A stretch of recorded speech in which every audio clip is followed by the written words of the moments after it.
We'll call this meeting to order. Thank you all for coming. Oh, perfect timing. There's Abby. All right. First order of business, I'd like to just make a motion that we approve the minutes from last time, April 4th. Do I have a second? Second. A second. All in favor, say aye. Aye. Aye. All right. So today, I just want to start with a quick report back about our Arbor Day tree giveaway with Riggs. And from the anecdotal people that I ran into and saw it / participated, they all loved it. I think everyone really enjoyed getting the trees, and I'm hoping they all got planted the last weekend. But from what I understand, it was 55 total trees that we gave away. No, 150. 150, excuse me. And then I brought back around 10. 10. And then people at Riggs took them. Oh, perfect. They're all gone. So, so they're all gone. So hopefully that's in our community and doing well. So thank you, everyone who showed up. Eric, Abby, Shelby, I'm sure you, and Lisa and Riggs for putting that on. All right. And that leads us to our next thing, which I'm glad to see Michael do our update about the Ice Glen RFP, which I have not heard any news, and I take no new news as good news, unless Michael has anything else he'd like to say about that. Oh, you're muted. All right, can you hear me now? Yeah. All right. Sorry, I was off today, so I'm just coming in from home. So I wanted to let you guys know that the RFP went out. We had 2 bidders for the project. The project has been awarded. Cool. Northeastern Tree was the winning bidder on the project. We've issued the notice to proceed, and now they'll be coordinating with Ken the actual treatment of the Glen. So, Great. Cool.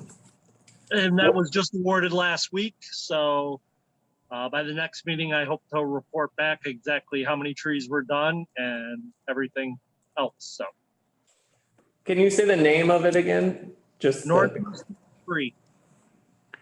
Say that again. Northeastern. Northeastern. That's what I thought. Oh.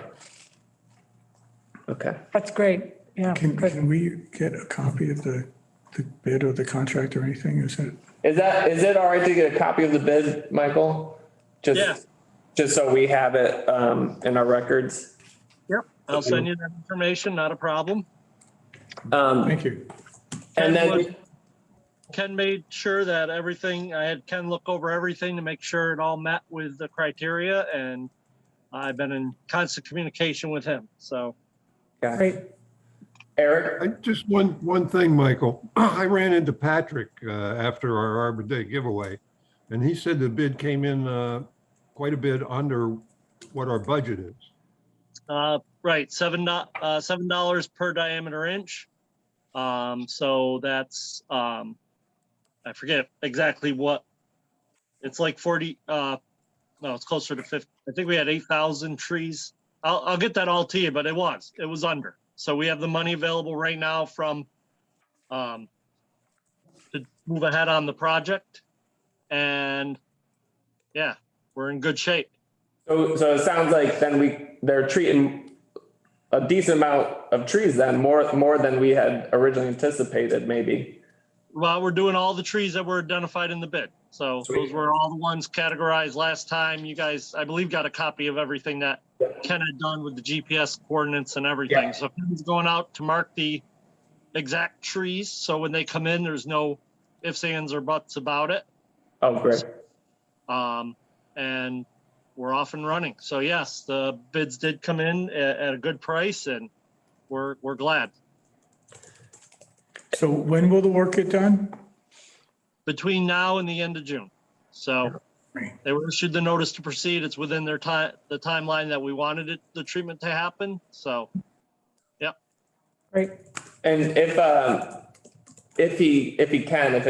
Ken's able, maybe to just give us an email heads up when it's starting, just because I'd kind of like to know when things are moving.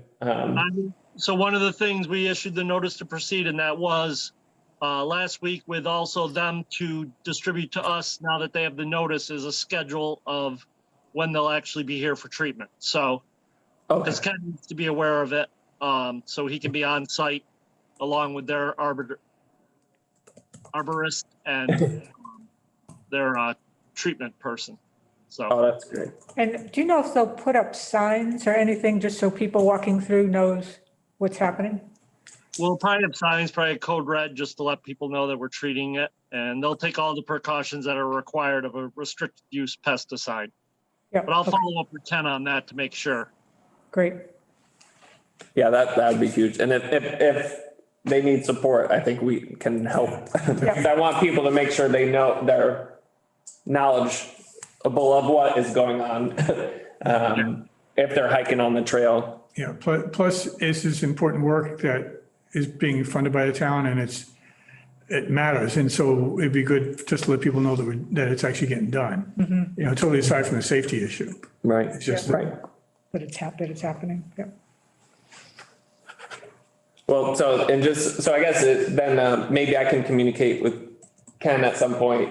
If they have the signs, they have information, get a copy of this. There would be injections if they actually have to sign it. I know if we were doing the pesticide, before the spray treatment, you definitely had to post the area and everything. So I'll defer to Ken on if signs are required as far as injection method. Right. But I don't know if anyone else feels like this. And, you know, we can see when things are happening and how people are feeling, but, you know, I don't want to make more work for us if we don't have to. But if someone does start questioning or having things that they didn't follow our year-long discussions, multiple discussions about it. But we'll stay tuned on that. Let's stay tuned. yeah. Yeah, I think at the very least, we should all know exactly what's going on. So if we get questions, we'll be able to answer them. Yeah. Yep. I'll Awesome. just put the whole committee the schedule once it comes in, just for informational purposes. Great, Great. thank you. Thank you. Great job. All right. Here, nothing else. I don't know other questions on that.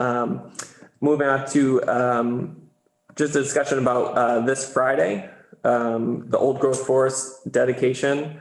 I sent another message to Chuck to see if he would like to be there, but have not heard back.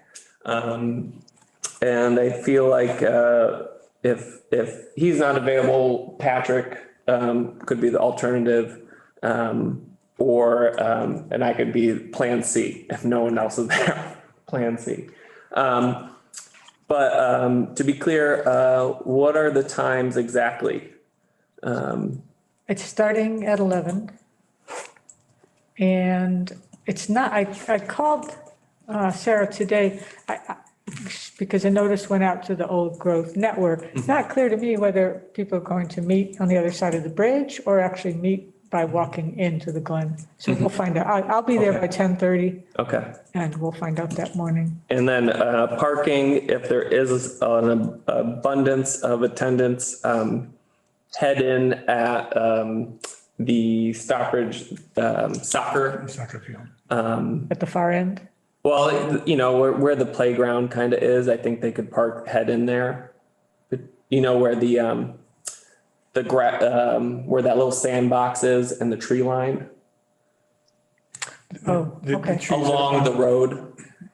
Does that make sense? Where the gravel is along the road? Yeah, where you could just basically pull right up to the trees if you were going out onto the soccer field. Instead of parking at the skating rink. At the far end, you're talking. Will you be there that morning? Yeah, I'll be there that morning. So, I'll put on my Tanglewood orange vest and be out there parking. great. But And do you want to ask Patrick? yep, I'll ask Patrick to be our plan B. And to say, I'm sure he'll, and to say a couple words if he accepts. if he's, To say a gotcha. couple words. Doesn't have to be long. And then from what I understand, then after that, there will be a hike in the woods that all are welcome to attend. Is there anything else that we need to bring except our presence? No? What did I know? Okay. Great. Anyone have any other questions about that? Abigail, if you can be there, Abby. But I understand if you're in class. I'll be there. I don't have class that day. Okay, great. All right. Is that, excuse me, is that this yeah. Friday? Yes, Yeah, this Friday at 11. Friday 11. All right. And the weather looks okay, so that's good. Looking forward to it. Yeah, me too. I love when Bob leads a walk. It's just, you learn so much. I wish I could go for a walk, but I'm probably going to be there for the ceremony. And then I got to jump back to the farm. Do what you can do. All right. Not hearing anything else about that. So this is another get an update from Michael just about, I think we didn't see the warrant to increase the commission size and whether that was something It's on the final warrant, and Shelby, thank you. I did, well, after I got your email, I did put it in. I did mess up on that and forgot about it. And then at the last one, reminder, it is in to increase the size from 3 to 5. So there wouldn't be any alternates. It would just be a 5-member board. Great. Great, thank you. Yep. All right. Well, that was easy. All right. And then moving right along, I just put this as a update tonight because I have not received a lot of information back. But I have shared with you what I got back from NRC, or not NRC, excuse me, the USDA when I reached out up in Pittsfield. These websites that I shared with you all, a lot of the focus is on construction or repair, like pretty much all the money, and even new construction is not available right now. It's all just about repairing our existing infrastructure. I have not heard back from the Farm Bureau yet, and mostly I've been searching and scouring for more information from especially like the Midwest and where larger seasonal work states have more seasonal labor and what they've done, and have not come across much help. I hope, though, I think I'm putting this out there to everyone to kind of start scouring and looking for ideas about how to support,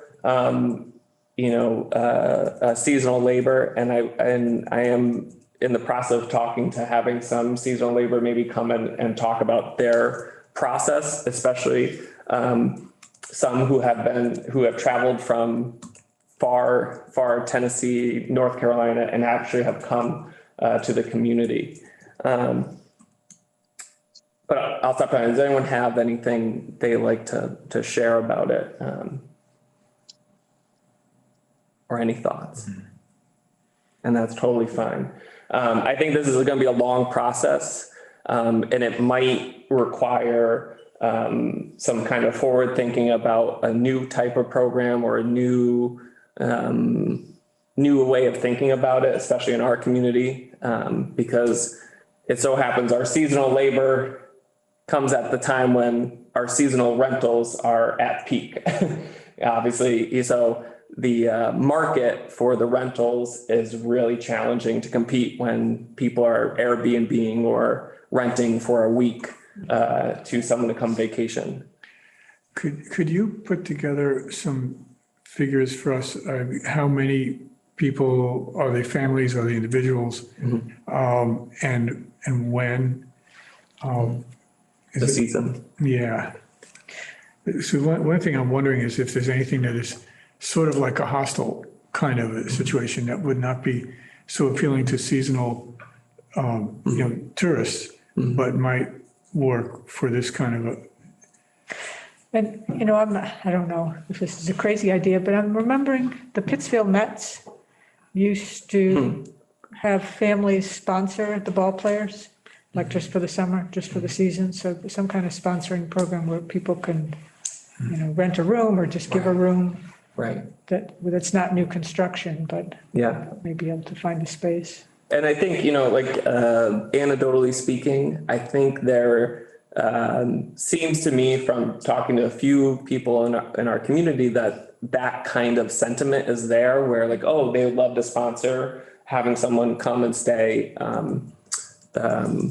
with them for the farm season. I think what gets in the way is the farmers not having the time to set up something / not getting in touch with those people.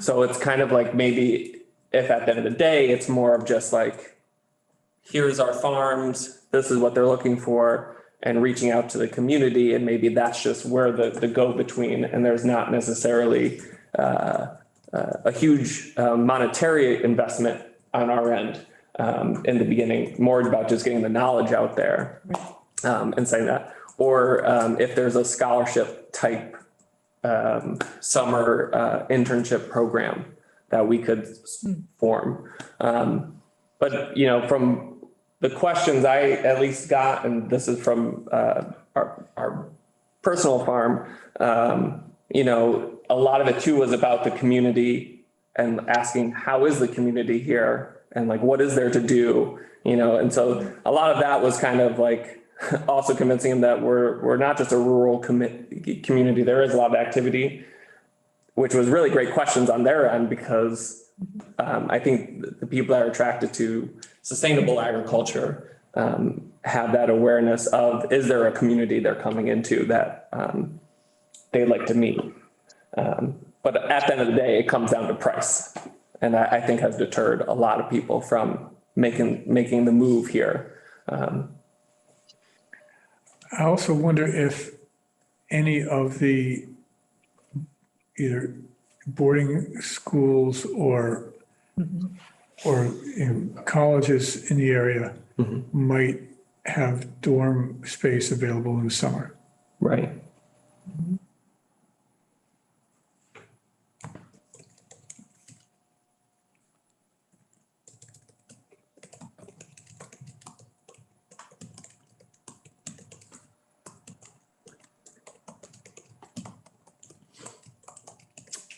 Yeah, so it sounds like to keep the focus too, I want to make sure that we are staying within the geographical boundaries of Stockbridge too. And seeing, that's the issue, because I feel like there is potential maybe just outside, but to really kind of promote it inside the boundaries here.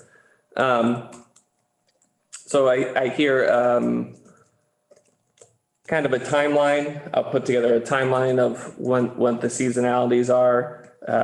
I feel like pay rates for farm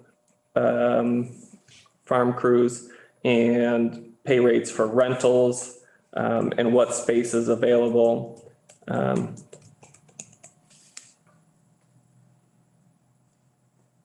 Anything else that figures that might help in this? Well, I don't know, I think money is saved when people buy from local farmers. Right. So there's an incentive to, given the inflation we're in the middle of. Right. Yeah, I think that is a good, if a program is put together as I hate to call it, but a selling point of keeping some money in the community when they are supporting local. Matt, Yeah. now you're familiar with Greenagers, right? Oh, yeah. They provide farm crews. The young people live here, so they don't need housing. I Right. don't know how many crews they're running. Yeah. No, we've definitely, we've had, for us, it seems like, if I remember correctly in the past, we've had a couple crews come. But it's definitely, I think they were running they would be going from farm to farm because they also do a really nice job with educational programming. So they'd go see different farms. So it wasn't,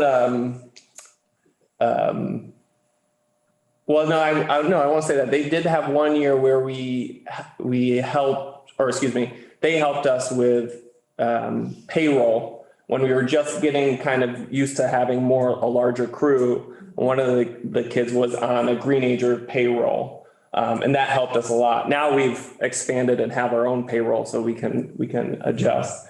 But that is a good point. They do have local kids that reach out to them.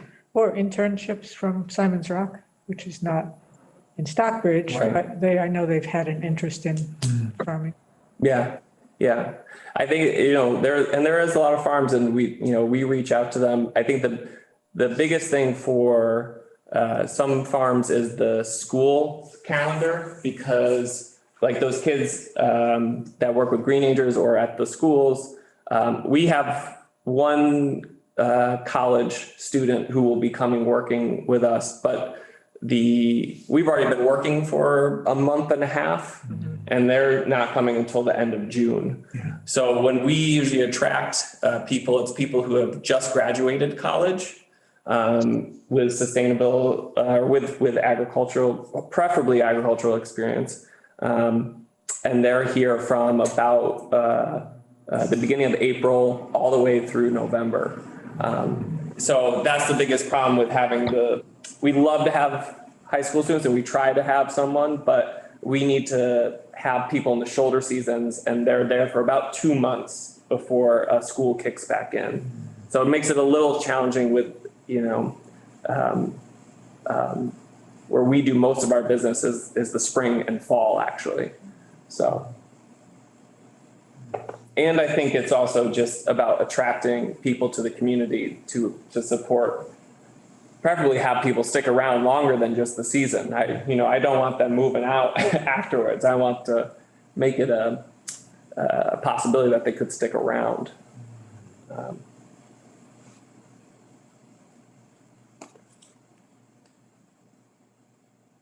I feel like that's good. I'll put some stuff together. I'll let everyone chew on that. Not hearing anything else. And the one thing too I will get back to is the farmer's market. I want to acknowledge that again. We had a good talk about that a while ago. I want to bring that back around. So I don't want to be committal about next agenda, but it's a busy time for everyone. And so getting information from people it's hard sometimes. Sure. All right. That being said, anything else before we close out? Anything? Oh, Eric. Yeah, Yeah. just a point of information. Yeah. The town cable committee is negotiating with Spectrum. There are questionnaires in the post office and a box to put them back in. And there's a number of questions on CTSB because Spectrum has been funding them.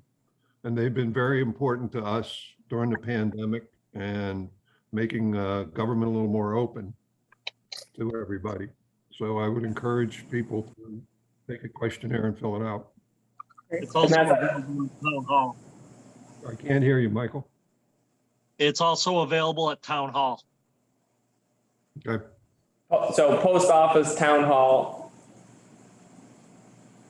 and CTSB just said thank you. So yeah, we'll check that out. I'll do that right now, actually. All right. Thank you for bringing that up. Next meeting, same time, first Monday of June. Not hearing anything else, I'll call for meeting to come to an end. Do I hear a second? Second. All in favor, say aye. Aye. Aye. Thank you, everyone. Thank you. Have a good one. Good to see Thank you. you. Have a good one. Bye.